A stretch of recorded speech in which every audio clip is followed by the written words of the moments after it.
Hi, and welcome to Basic Folk, where we have honest conversations with folk musicians on the Bluegrass Situation Podcast Network. It's me, Cindy Howes. I host this podcast. Thanks for finding us. We're talking to Alice Howe today on the pod. Before we get into it, we would love it if you would sign up for our monthly newsletter. You can do that at our website, basicfolk.com, and click on the red newsletter link button. You can also follow us on social media at Basic Folk Pod. We're a listener-supported podcast. If you'd like to make a financial contribution, we would love that too. You can go to our website, basicfolk.com. If you click on shop, you can get a Basic Folk beanie, which is a handmade knitted beanie that are made by my mom, and they have a cute little Basic Folk tag available on there, and they are $5 a month, and it goes right back into producing this lovely folk pod. Okay, let's talk about Alice Howe. Tracking with her brand, an old soul inside a 30-something millennial, Alice Howe's latest album was recorded at Fame Studios in Muscle Shoals, Alabama. Although the legendary studio has seen massive icons like Aretha Franklin, Wilson Pickett, and Etta James recording their biggest hits, the building itself is quite unremarkable. Regardless, Alice was able to soak up the incredible vibe that ugly wood-paneled space offers over the course of the recording sessions, which were done in two parts. Freebo, her frequent collaborator and bassist, helmed the production and joined us for this interview. The two gave some insight into the way they communicate and how that works itself out in a studio setting. We dig into some of the new songs on the record's Circumstance, including What About You, which comes along with a music video featuring some very playful sides of Alice, including some very femme scenes of her at the pool and on the beach. We got into an interesting discussion of different ways women portray themselves in music, using Bonnie Raitt and Linda Ronstadt prototypes as examples. Not sure if we reached a consensus, but I enjoyed getting into it. We also get into how Freebo is a goofball and a cool guy scholar, and how those traits translate into his and into Alice's music. And we leave some space for Alice and Freebo to fawn all over Freebo's former collaborator Bonnie Raitt and her recent Song of the Year award at the 2023 Grammys. It's always so fun to talk to Alice, who is also on episode 72 of Basic Folk, and we have a doubly good time with Freebo. Hope you enjoy this conversation. We're going to listen to clips from her new record throughout the interview, so please sit back and relax and enjoy Alice Howe and Freebo on Basic Folk.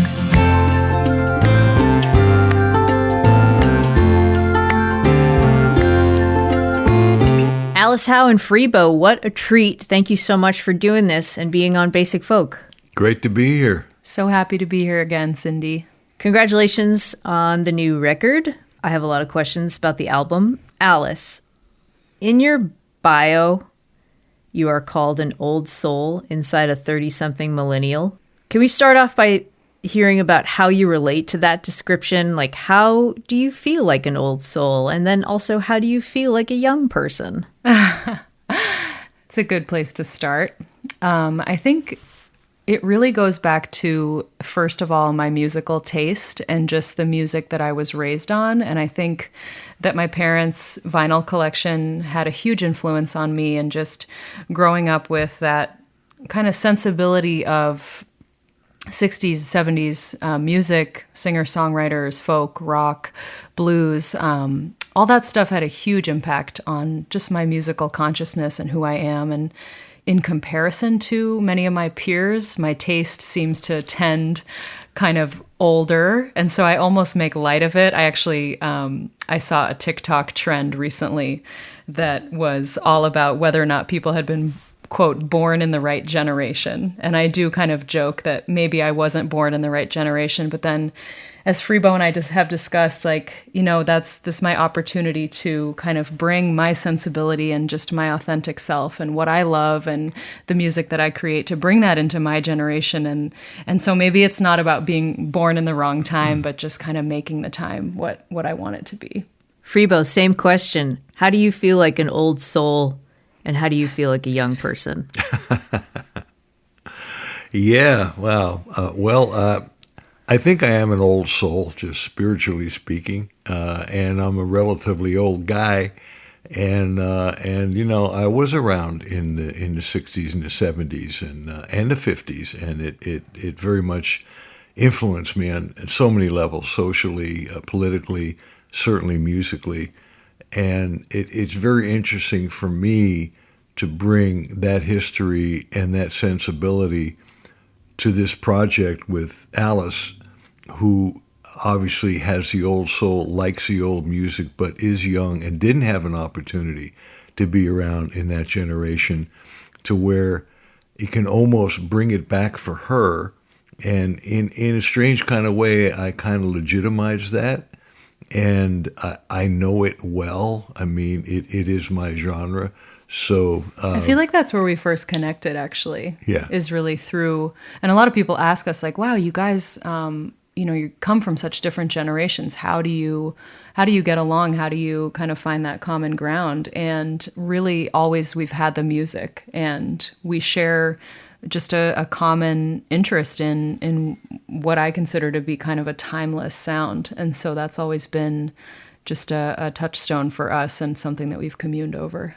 And a mutual respect, because obviously she respects me for having been a part of that time. And I'm proud of my legacy. It's really nice to listen to a record that you played on 50 years ago, and it still sounds good. And you're not the only one that thinks it sounds good. Other people think it sounds good. So, and it's so cool because it's kind of like I get to time travel through this relationship that we have through music. And I love hearing Freebo's stories of, back in the day. And it kind of makes me feel like I was there in a way, because I know the stories really well at this point. We've spent a lot of time on the road together. I could probably ghostwrite Freebo's book at this point. I've heard a lot of the stories, and, just it's great. Ooh, I hope you do. Yeah, I mean, Freebo is definitely going to write a book. That's coming. well, and also, Cindy, it makes me feel good to be able to, in a way, to circle back. I don't say you really circle. It's more like a spiral. You don't go around the same way. When you go around, you come back a level higher. It just goes up and up and up. And as far as that spiral goes, here it is, 40, 50 years later. I'm working with, another redhead. But I have an opportunity to redo what I did with Bonnie, with Alice, who is also a 1 in a billion voice. And I think that's the way it works with God-given instruments of a voice. It is what it is. What you do with it is something else, but the voice is genetic. And Alice has that, as Bonnie did.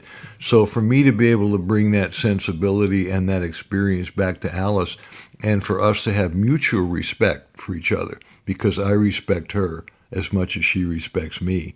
And I think that respect is really, really key at what's going on, and the fact that we both like this kind of music, so we can both approach it in a new kind of a way. It's brand new for her, but it's new for me further up the spiral. The new album, Circumstance, is out now. It was recorded at Fame Studios in Muscle Shoals, which has so much storied history. I am obsessed with Rick Hall, the founder of Fame Studios. If anyone has not seen the documentary on Rick Hall, I think it's on Hulu the last I checked, but it's so good. Alice said there's so much history there, and I did feel like there was a certain amount of pressure to deliver and be a singer. People like Aretha Franklin, Etta James, Otis Redding, a million other people have recorded there. The question I have is, so there's this building with all this history. You're surrounded by autographs from all these greats and all their pictures on the wall. The building itself is like, from pictures, I have never been there. It doesn't seem very remarkable. It's like 1950s wood paneling vibes. There's like a road in Pittsburgh called 51 where they have all of buildings that look like Fame, and it kind of like makes me want to throw up a little bit. It's just like kind of an ugly building. So for you guys, like, how palpable is the history versus what the actual space is like? Well, let me go first, because the fact that the building is exactly the same, that it hasn't been upgraded, that's not only the charm of it, and it takes you back in terms of looking at it and exactly what that documentary does, but also the sound and the whole way it was done. So for us to go in there, it takes us back to that time. For me, as a producer and as a player, I'm channeling all of the wonderful musicianship that's gone on there. Because it wasn't just about the artists who came in, Aretha and Etta and Wilson Pickett. It was very much about the players, and that's what the documentary is about, the rhythm section that really made this music happen. So for me, to be there as a bass player, I'm channeling David Hood, and I'm channeling all these great players. I'm channeling the great producers who've worked through there. I'm feeling the music in the walls because I do that. I played in so many places. I've put a lot of music into those walls, as have everybody else who's played there. So you feel that, and it's palpable. Yeah, it's from the road. It's kind of this unremarkable little building, and it's really about what was created inside that is so special. And I think you have this sense, maybe just from everything you've heard and what you know about the place, that it's special. It's kind of like visiting a holy site for so many of us musicians who have heard the stories and, watched the documentary and listened to the music, to finally go there and see, the master tapes of Mustang Sally, on the shelf in the back office is just such an amazing thing. And I mean, I kind of love the charming ugliness of it. Like, I looked up at the ceiling a million times at these like old gel lights. There's like pink and blue and yellow lights on the ceiling that are just so tacky. And like every time I would touch the walls in the vocal booth, I'd have to be careful because they were splintering, like cedar panels that were splintering, and I would like be afraid to get a splinter. So it's there's nothing like so glamorous about it, and yet it's so special. And it just, I think partly because it's so humble, it's such a humble place, and that whole part of the country is really, it's that way. It's down home. It's not like going to a glamorous studio in LA. And I feel like that's part of the charm and the beauty of it, is that everybody kind of figured out, all these amazing artists, like bit by bit through what they heard of recordings and through stories, they heard, wow, Muscle Shoals is really special. And that's the same thing that happened to us. Like, we followed this kind of storied tale of what this place was. It's like this magic that you follow there, and it definitely delivered for us. Freebo produced and arranged the new record, and I really like the way that you two communicate with each other on stage and also in real life. Just so everyone knows, Alice and Freebo have hung out. We've hung out together, like, socially. So there's this like fun. We're friends. We're friends. Yeah. But the way that you talk, it's like, I don't know. There are certain people that when they talk to each other, I'm just kind of like blown away. Like, your conversations are deep, but they're playful. Freebo does this thing where it's like hard for me to put a finger on exactly what he does, but he just like tells you exactly who you are, like, and it just kind of like blows me away. How do I do that? I don't know. You might not even know. I don't. How do you reflect on your communication with each other, and how does that work in a studio setting? Yeah, I think from the beginning, we always had this really beautiful ability to talk about anything. Like, we first met at Folk Alliance and didn't know each other at all. I had no context even really for who Freebo was until I went home and looked at my mom's Bonnie Raitt records and saw him on the back. And then I kind of figured out, I put it all together like, oh my gosh, that's who I just met this weekend. But we got into talking about music, about production, about song choices, about, all kinds of stuff, life.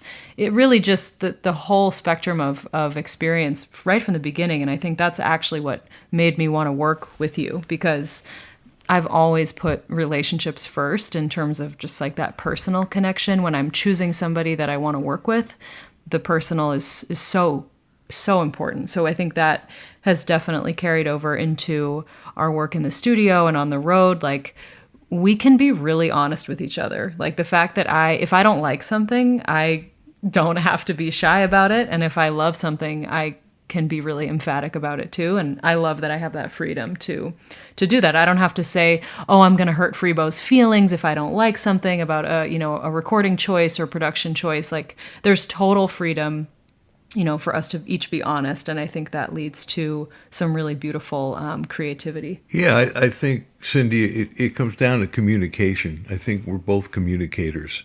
That's really what art is about, is communicating feelings and perspective on life. And both Alice and I think, are that way in general. I'd like to say that we both have the ability to be superficial and talk small talk, but we can also go deep. And I think we notice that right away in our relationship, in having met each other and in our communication. And that just naturally, led to the musical communication, and again to the mutual respect. And respect happens after a while. It develops, but it has. So I would just say that there's some sort of a deep connection. Maybe that goes back to your original question about old souls. Who knows? We came from the first. We came on the same spaceship. Actually, same spaceship, just left at different times. She missed the one I was on, and she caught the one 15 minutes later, which wound up being quite a few years later. In the promo video for the record, Alice, you were talking about the week that you got to record at Fame, and you said, I'm such a people person. And I totally was like, yes, you are. Like, you love hanging out. And it must have been so fun. And you must have been so delightful that week. All the players got together in one place to make the record. Where do you think that drive to be around others and be a people person comes from for you? Oh, I love your question, Cindy. I was the youngest by a lot in my family. My brother's almost 9 years older than me, and I had a lot of cousins who were older. And I feel like I was always the little girl that, well, as also a singer from a young age, I feel like I was always entertaining people from a young age and really enjoying it. Like, I liked to be in, theater productions and to share my songs, and I was not shy ever. I would never have called myself a shy child. So I think that I guess I'm just an extrovert. I gain energy from being with people. Of course, I have to recharge as well, as we all do, but I do really find joy in just being able to riff and make jokes and have humor and light, just friendly interactions with the people that I'm working with. And that was such a treat for me at Fame, and for that week in Muscle Shoals to rent the house on Airbnb. That was my dream. I was like, I want to have a big house. I want the band to come stay. I want it to be like what I was picturing. And it was exactly that. Like, I had the videographer, I had Jeff Fielder, who played on the record, come out from Seattle. We had our friend Brian Boozer come work as assistant engineer. He came out from Bakersfield. So it was really felt like a party there all week, and it was just so special. It was like a vacation and a working week and everything that I hoped it would be. Yeah, you kind of create a small family when you do this. I mean, it makes me think back to Bonnie's first and second record, the first record in Minneapolis, where she rented a summer camp, and that's where we recorded the record, and everybody was there and staying there together, including Buddy Guy and Junior Wells and A.C. Reed coming in at one point. And then the second record, it was a lot of fun. And then the second record of Woodstock, and I'm just thinking, and I'm looking at the pictures of those records, thinking of them, then the pictures of Alice's first record, Visions, and this one of the band and the studio. And it is a family. You create this small family for a short amount of time, and it's very tight and it's very intimate.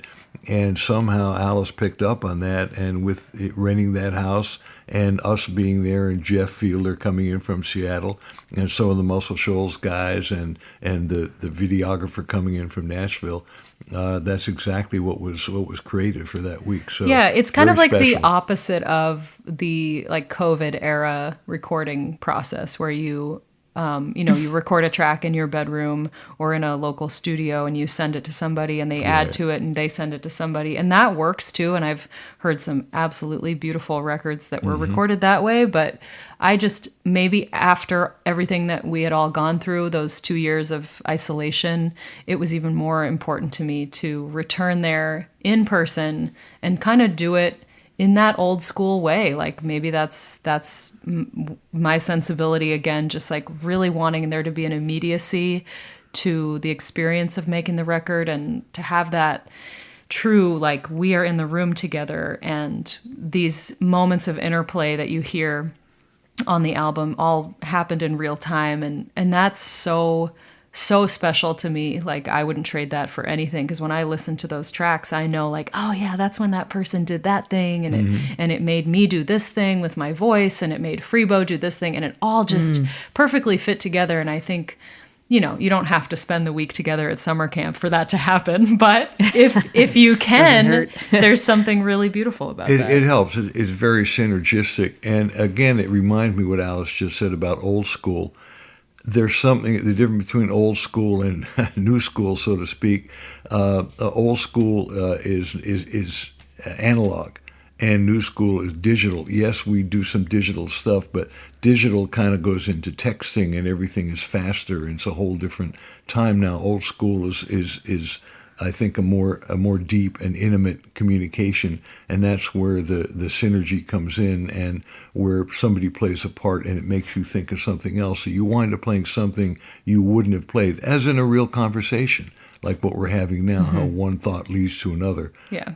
And makes me think also of, just with your question earlier, like how are you a young person and how are you an old soul? And I think something that I really just struggle with in this age that we are in is like the constant pressure to be like creating short form content all the time. I find it pretty oppressive and kind of antithetical to just feeling creative and being able to slow down and get into the music and get into the art and the creativity and what I really love. And so this was sort of the opposite of that, I guess. Exactly. In a way, it was taking the time. It was just slowing down and doing it, really methodically, the way that felt true to me to do it. So, yeah, exactly. All right, let's get into some of these songs on the album Circumstance. I've got some questions. All right, I'm ready. You told me you'd seen somebody. I was stunned into silence with no right to be. Nobody seemed too surprised. I should have known that the joke was on me. The song Somebody's New Lover Now explores the conflicting feelings of jealousy, disbelief, sadness, and relief to learn that a former partner has moved on. So this was a relationship that you ended. And I am listening to the song and reading through the lyrics, and the lyrics are not very kind to you. To yourself. To me. Yeah, there are lines like, you must think you're better off, you won't have to be dragged by my chain anymore, etc. Just kind of like made my heart hurt a little bit reading that and thinking about that. But where do you see like blame and guilt here, and how does naming it through this song help it lift?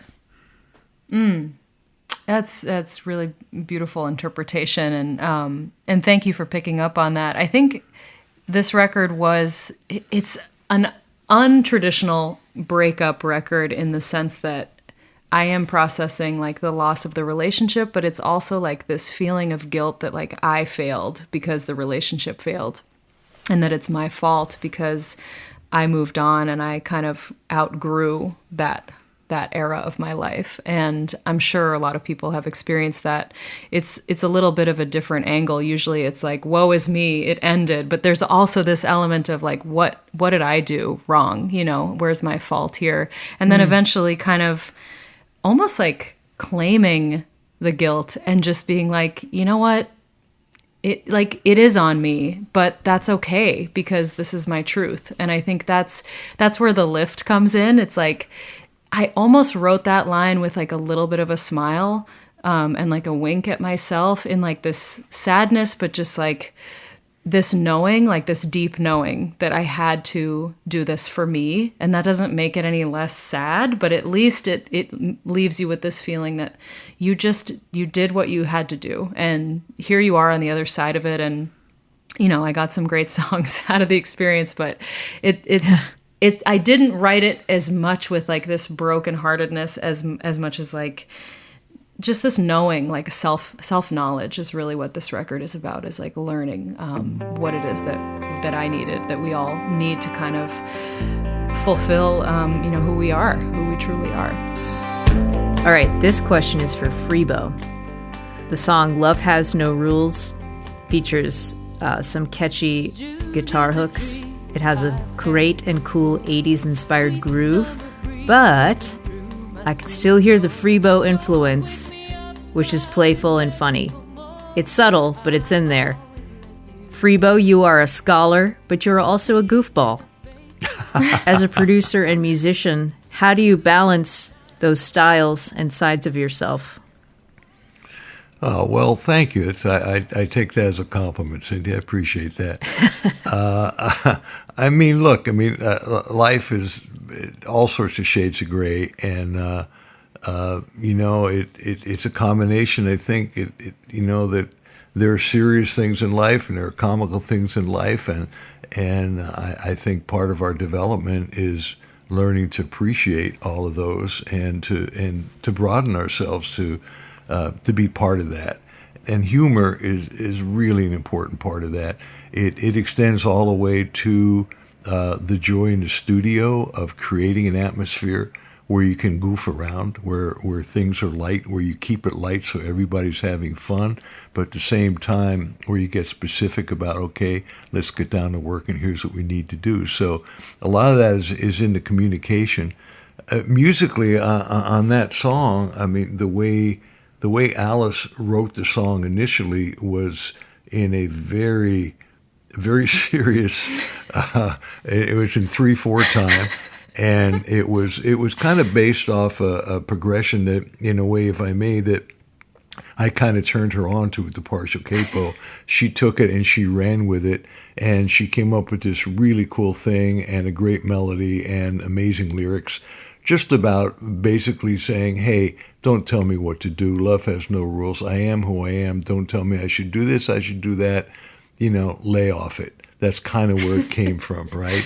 Lyrically. And so when she had played the song for me originally, I thought, God, that's great, but first of all, it needs to go somewhere else. It needs a bridge. It needs to say something lyrically in terms of, I am who I am. I got to do what I got to do. And musically, it needed to go to another place, I thought.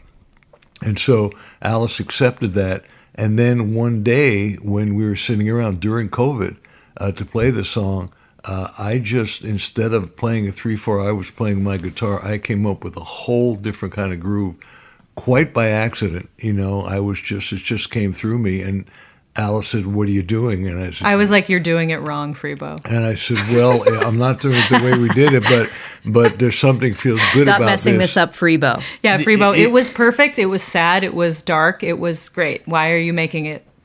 Well, Freebo's the groove master. So I did that, and once I started doing that kick, I just started thinking Police, and then I went diggity-dong, did it kind of what Andy Summers would do, on guitar, and that took us into this whole different kind of groove.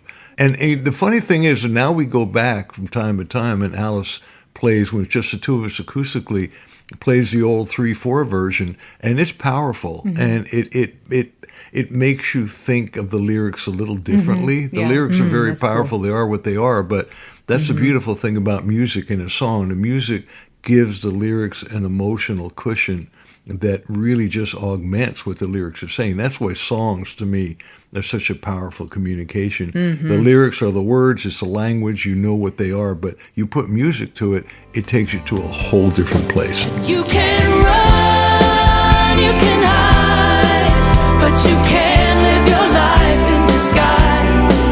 You can call me a happy fool. You can call me a happy fool. You can call me a happy fool.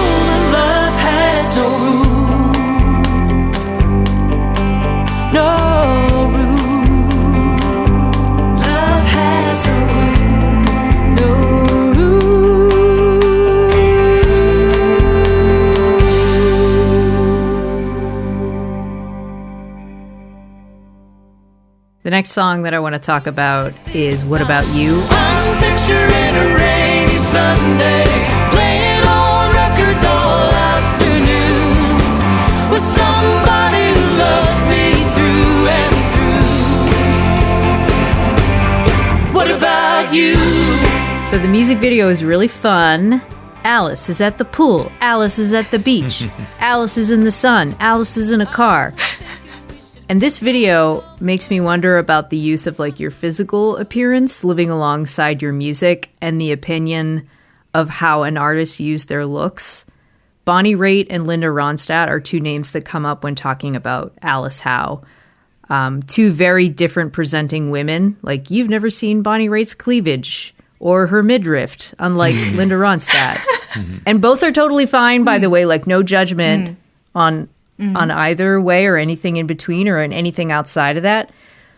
But how do you feel about how each of these women presented themselves to the public or female presentation in general? And how do you figure out how to present yourself? Like, what's that decision like? That's a great question. I do think both of those women were young in a very different time. So I think that the societal kind of expectations and what women were expected or allowed to do or what kind of boundaries could be pushed is pretty different in 2023. But I do think But Bonnie Raitt did none of that. Right.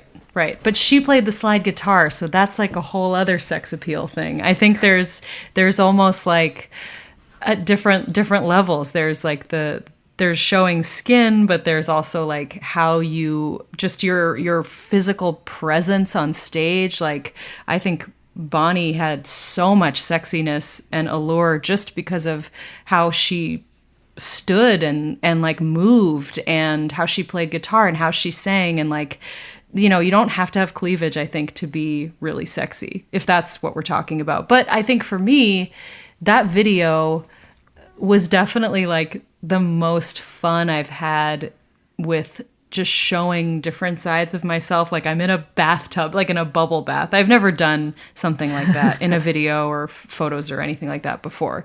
And that's definitely like, you know, I would say I tend toward being more modest. It's funny because in the other video that you have out there, Somebody's New Lover Now, like you're wearing like a t-shirt. Right. You know, like a Muscle Shoals t-shirt and jeans.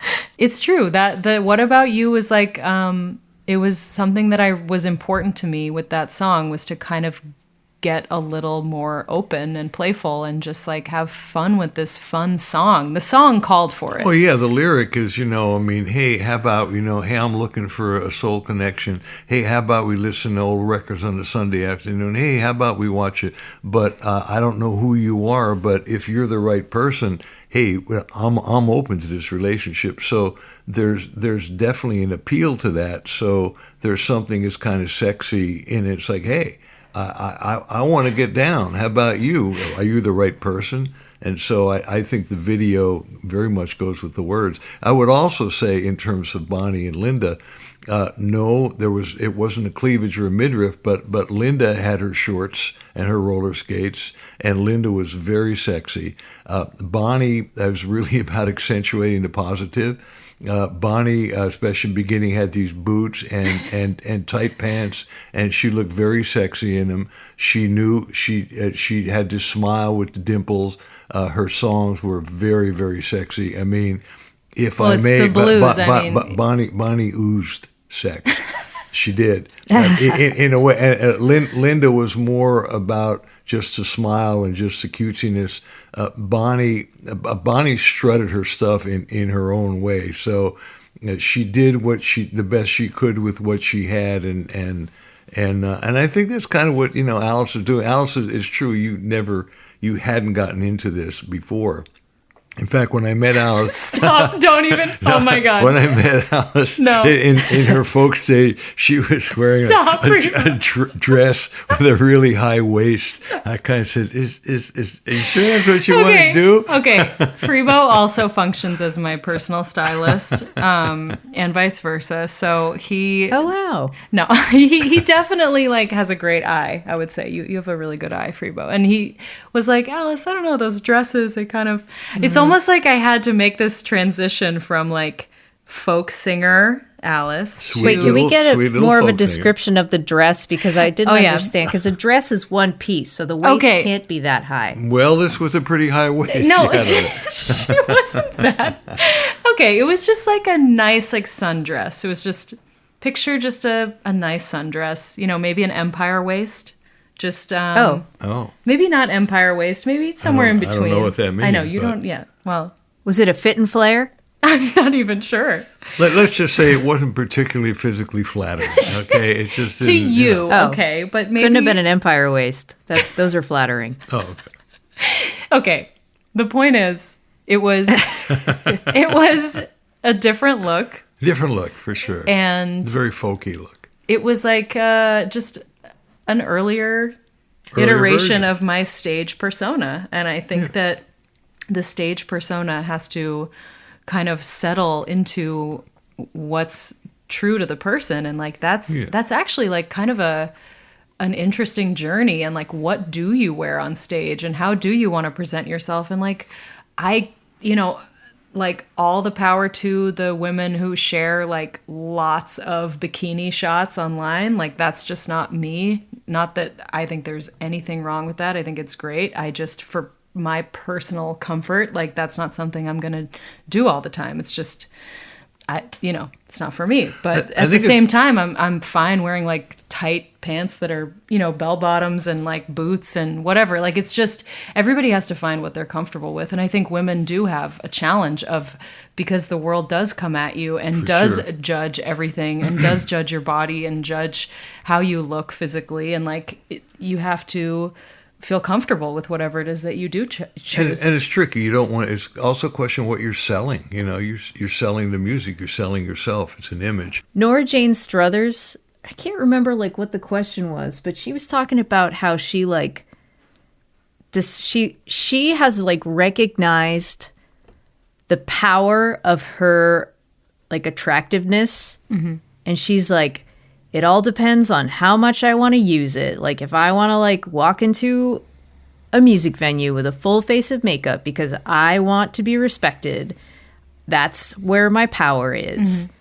It's kind of a weird thing to think about. Or I've had men tell me, like, as a young person, like, you need to use your looks to, like, get ahead in your career. And I'm like, no. I think I'll just stay over here and not do that. So what's your opinion of that and your comfort level with, like, it is kind of uncomfortable to get in a bathtub and make a music video, but also there is like power to it and power to like that's your power and you're taking control of it. No, honestly, like I think about that a lot, and like just your comment about like walking into a room with a full face of makeup. Like when I'm not wearing any makeup and I'm wearing glasses, like I am right now, I look 19, and I get carded and stuff. When I put on makeup and I'm wearing contact lenses and like an outfit, I look a lot older, I look more mature, I look a lot more like kind of powerful, I think, and I am totally fine with that. Like I am not uncomfortable with that. That's, I think, one of the joys of being a woman. Like, I mean, honestly, like that doesn't feel like anything other than just one version of me. There's a lot of different sides to me, and I'm happy to kind of inhabit any one of them at different times, whatever the situation calls for. But being on stage does kind of call for having that, taking up some space, and a lot of people do that in different ways. But for me, yeah, like I'm fine with leaning into that. And in this video, I think I did decide that I wanted to lean into that a little bit more and see where it led. And then you get some like kind of uncomfortable comments on your videos and stuff of people complimenting you. Delete. Yeah, and it's kind of like there's a way for men to compliment in a way that's like, that I can Appropriate. There's an appropriate way to compliment and sort of a weird way to compliment, and or even like a highly offensive way. And it's a spectrum, and you can smell it a mile away. Right. So you have to take the good with the bad, I guess, with that. But and the thing is, as performers, by definition, we're a performer. If you're an artist, you're performing, and if you're performing, you're in front of people, and people are seeing you. And what do you want to present? You want to be as authentic as possible. On the other hand, you have an opportunity to explore. You have an opportunity to have fun. You have an opportunity to grow. You have an opportunity, in a way, to almost be somebody else and to explore many sides of your personality, and even invent sides of your Lady Gaga. I mean, right. She wasn't born Lady Gaga. So at what point do you do that? At what point does it enhance the music? At what point does it take away from the music? Because when it really comes down to it, it's all about the music. How do you present that? Right. And also it kind of makes me think of the record cover that I chose for this album, and just the agony that I went through trying to decide what photograph to use. And there was an earlier version of the cover where I chose this photo where I looked really feminine and kind of softer, dreamy, and dreamier. It looked like a Celine Dion 90s cover or something. It was really different, and Celine sings love songs. Yeah, it's just very soft and pretty and kind of beautiful, pinkish. It had a pinkish kind of cast to it. And then after much deliberation and actually a few people commenting on it, I realized, you know what? This doesn't really represent these songs. I come off really powerful in these songs, and on stage I think I come off with some just confidence, and I want to show that on the cover. So we ended up going back to the drawing board with the photographer, and I chose a totally different photo that I'm so happy with, where I look like me. I just look like me on my best day, and that's you do want to put forward an image that represents, authentically who you are, and also what the songs are, and that can change. I think that's the thing. I don't know what my next record cover is going to be like, and this new one is nothing like the very first one, so it's just there's an evolution there.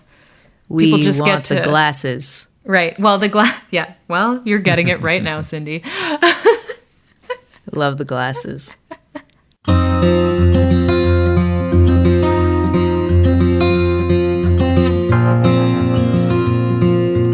The next song, Something Calls to Me, seems very witchy in sound and in meaning. It outlines different feelings you've experienced over your life. You say a feeling of being from another time, a sense of deja vu or nostalgia. Can you expand on those expressions and how that impacts you? It feels kind of dark. I've always had this thing with rainy, dark nights, just kind of giving me a feeling of tapping into some deep creativity and just the unknown, and a certain energy, life force that's timeless, and is sort of the essence, the distilled essence of creativity. And what is that thing, that spark that makes me feel like I need to write a song, or what makes an artist feel like it's time to paint, or whatever that medium is. What is that? I'm always so curious, and why does it come out at certain times versus others? Anyway, that's something that I wanted to try to put into words, just that feeling of that energy. And so Freebo and I were writing together on a rainy night in LA, and I had this idea. A dark and stormy night? Pretty much, yeah. And we had this great confluence where I had these lyrics that spoke to all those feelings and questions, and then Freebo had this very cool guitar part that he had been working on, and they fit together really, really well. So that was how it's a the good song example started. often in co-writing how it happens. I mean, as I remember it, we were sitting there, and I just started playing this very kind of a dark, bluesy type of thing with the partial capos, and very kind of open, and it came up with so it was really interesting, and I liked it. It was compelling. Alice heard it, and that's when she kind of went to that place and started thinking about these lyrics and the idea and the dark and stormy night. And it was one of the few rainy nights Okay, in LA. also, I need to share that we were watching a lot of Outlander at the time. So we were like deep in some like time travel. I was like definitely thinking about Claire and Jamie while I was writing this song. Oh my God! But it's a good example The how, like, truth well, yeah. But you talk about how music can influence lyrics and vice versa.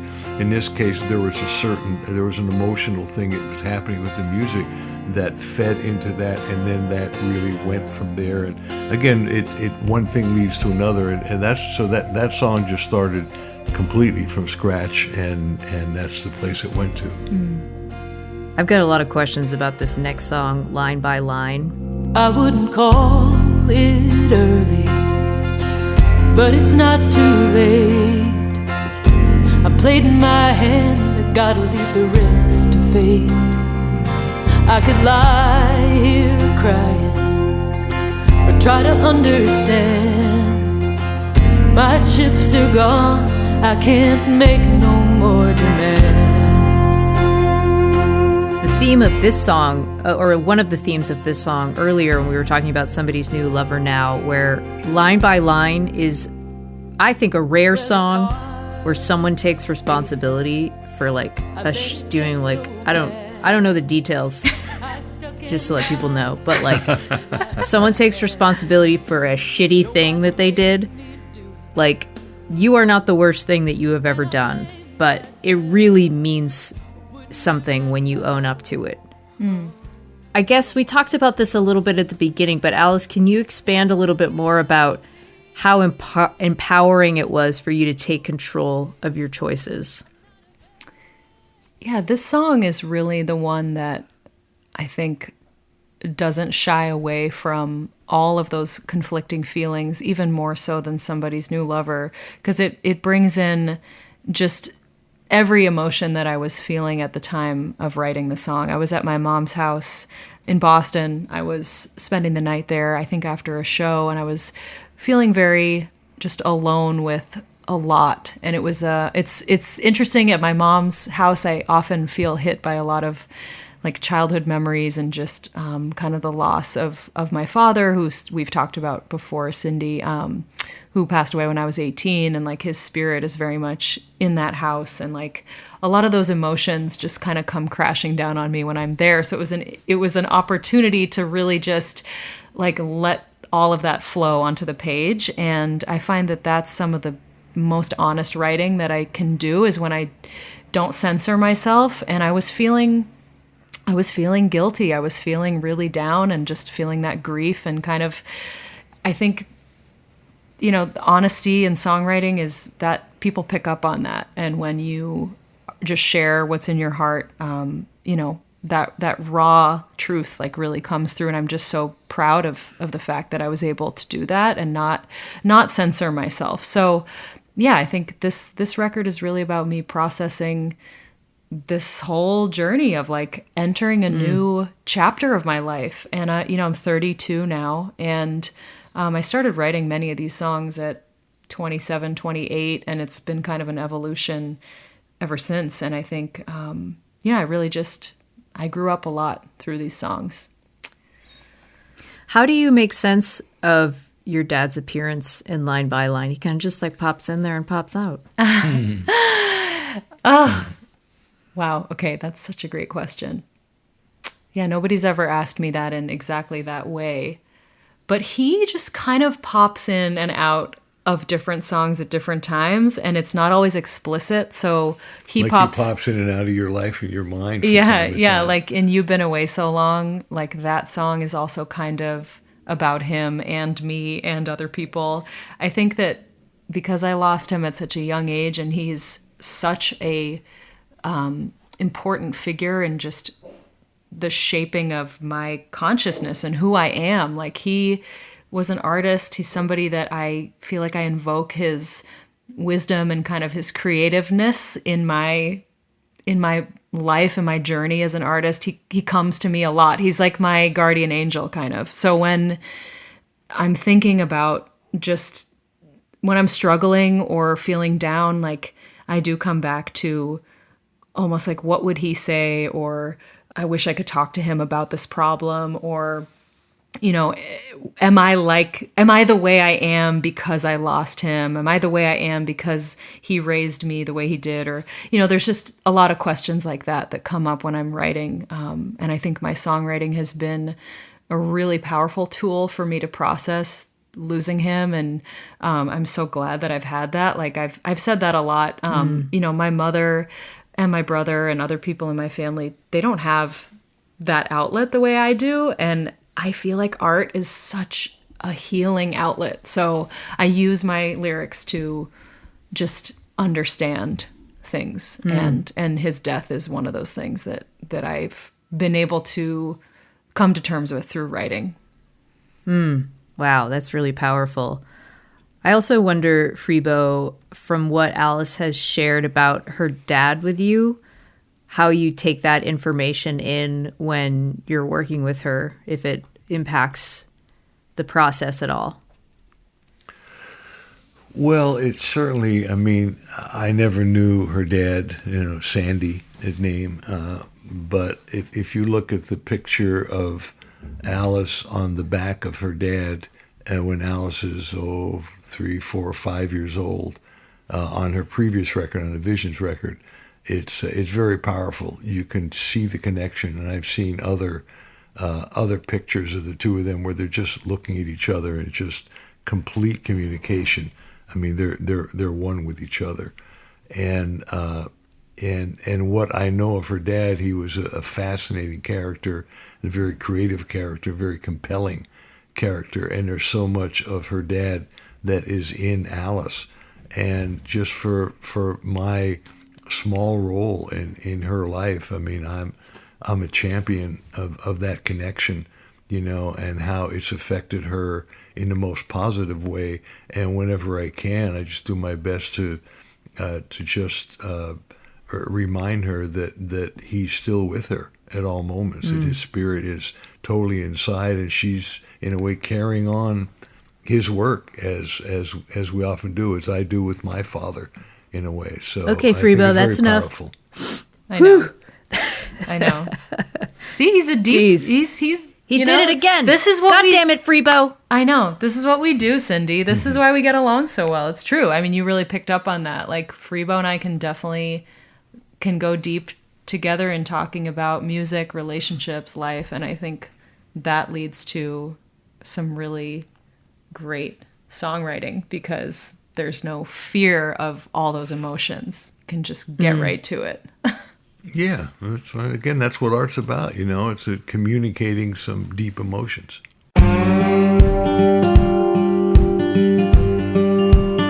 The last song I want to talk about is Traveling Soul, where you talk about the homogenization of the country that you have seen while touring, and you and Freebo tour together and probably talk about that quite a bit.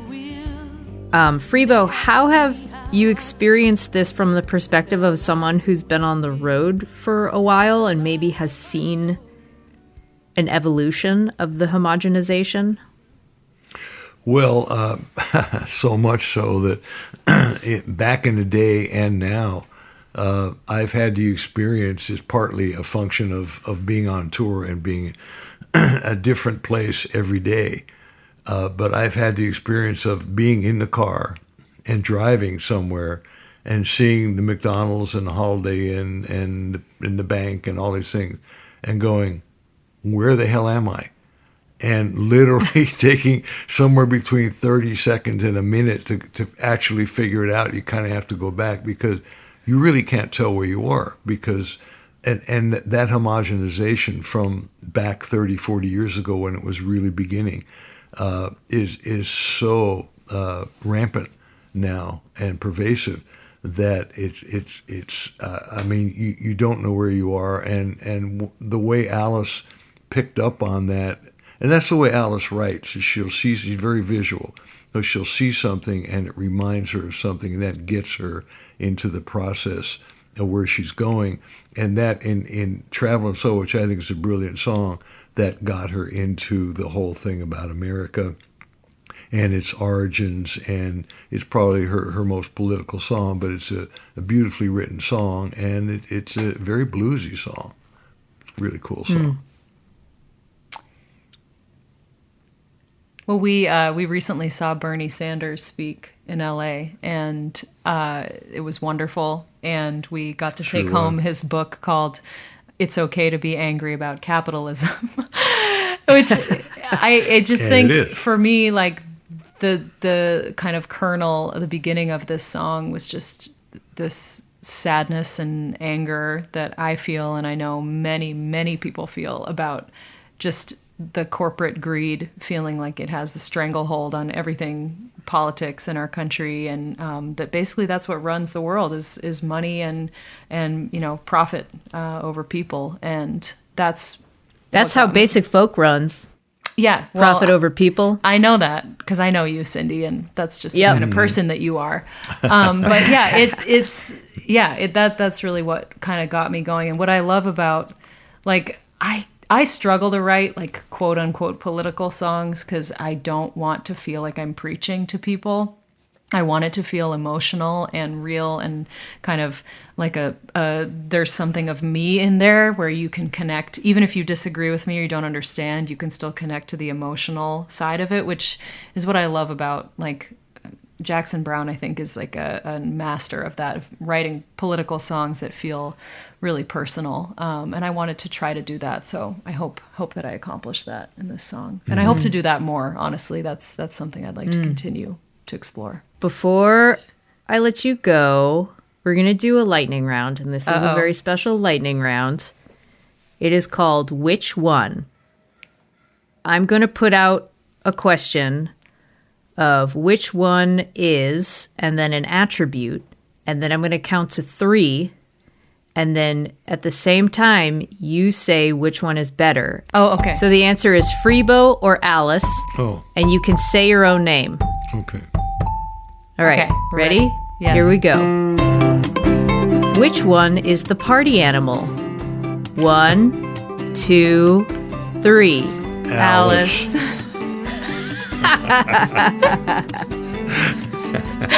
Oh, God. Which one is the better debater? 1, 2, 3. Freebo. Which one is the fashion icon? 1, 2, 3. Alice. I was thinking I could answer that ironically, but Cindy, Freebo's been wearing the same sneakers for about 10 months every day now, so I don't think he gets the Fashion Icon Award. All right. We didn't talk about Freebo's stage attire. That's a whole other conversation. We don't have to talk about that. Which one is the better driver? 1, 2, 3. Freebo. You guys, sounds like torture. Doing this. No, we're in sync with each other so far. What do you mean? Which one is the animal lover? 1, 2, 3. Freebo. Okay, just a couple more. Which one has jokes? 1, 2, 3. Freebo? I don't know. I don't know. His jokes are not funny. Mine aren't really jokes. We quip. We don't really. We quip. It's more about sarcasm. We don't tell jokes. Really. Okay, this is the last one. Which one would make a better cult leader? 1, 2, 3. Freebo. Definitely. Cult leader. Oh my God. It would be a really friendly cult, though. Oh, yeah. There'd be nothing bad about it. I don't know if that's possible Friendly for a cult. That sounds like a contradiction, but. Well, Alice and Freebo, thank you so much. This has been really fun talking to you guys. Can't wait to see you again in person. Absolutely. Congrats on the record. Thank you, Cindy. Yeah. Say hi to Puddles for us. This episode of Basic Folk was produced by me, Cindy Howes. Basic Folk is on the Bluegrass Situation Podcast Network. You can find all of our episodes there. You can search for us on the SiriusXM app under Basic Folk, wherever you get podcasts, or find us at our website, basicfolk.com. Thanks for listening all the way to the end, and if you want to you can share this episode with somebody who may enjoy it, that would be awesome. All right, we'll talk to you next time. Bye.